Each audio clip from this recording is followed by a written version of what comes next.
আফগানিস্তানের ন্যাশনাল টি-20 টুর্নামেন্টের দৃশ্য এটি, যেখানে প্রথম ইনিংস শেষে স্টেডিয়ামে থাকা দর্শকরা নামাজের জন্য স্টেডিয়ামে নেমে আসেন এবং এক কাতারে সবাই নামাজে অংশগ্রহণ করেন। মুসলিম ভ্রাতৃত্বের এমন অপরূপ দৃশ্য দেখে পুরো ইন্টারনেট জুড়ে চলছে প্রশংসার ঝড়। পবিত্র কুরআনের সূরা বাকারায় ইরশাদ হয়েছে, তোমরা নামাজ কায়েম করো এবং রুকুকারীদের সঙ্গে রুকু করো। সূরা বাকারা আয়াত 43।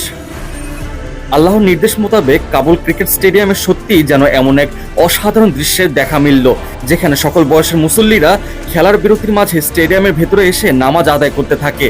আর এমন এক দারুণ মুহূর্ত ক্যামেরাবন্দি করে আফগানিস্তান ক্রিকেট বোর্ড তাদের সোশ্যাল মিডিয়া অ্যাকাউন্টগুলোতে পোস্ট করে।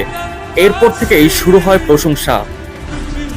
আফগানিস্তানের ক্রিকেট পথযাত্রার বেশি সময় হয়নি, তবে অল্প সময়ে এসে তারা ক্রিকেটে যেভাবে নিজেদের মেলে ধরেছে তা এক কথায় অসাধারণ, বিশেষ করে টি-20 ফরম্যাটে। কাবুল ক্রিকেট স্টেডিয়ামে এই দিন আমির রিজন এবং আইনাক রিজনের মধ্যে টি-20 ম্যাচ অনুষ্ঠিত হয়েছিল। আমির রিজন আগে ব্যাটিংয়ে নেমে নির্ধারিত 20 ওভার শেষে 5 উইকেট হারিয়ে 196 রান করে। দলের হয়ে করিম জানাত সর্বোচ্চ 107 রান করেন মাত্র 53 বল খেলেই।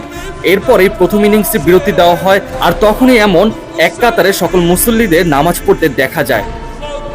এরপর দ্বিতীয় ইনিংসে 197 রানের টার্গেটে ব্যাট করতে নেমে 173 রান করে অল আউট হয়ে যায় আইনাক রিজন, যার ফলে আমিররা 23 রানের জয় পায়। তবে এই ম্যাচে সবকিছু ছাপিয়ে ঘুরে ফিরে দর্শকদের গ্যালারি থেকে এসে নামাজ পড়ার মুহূর্ত যেন পুরো ক্রিকেট বিশ্বকে বিমোহিত করছে।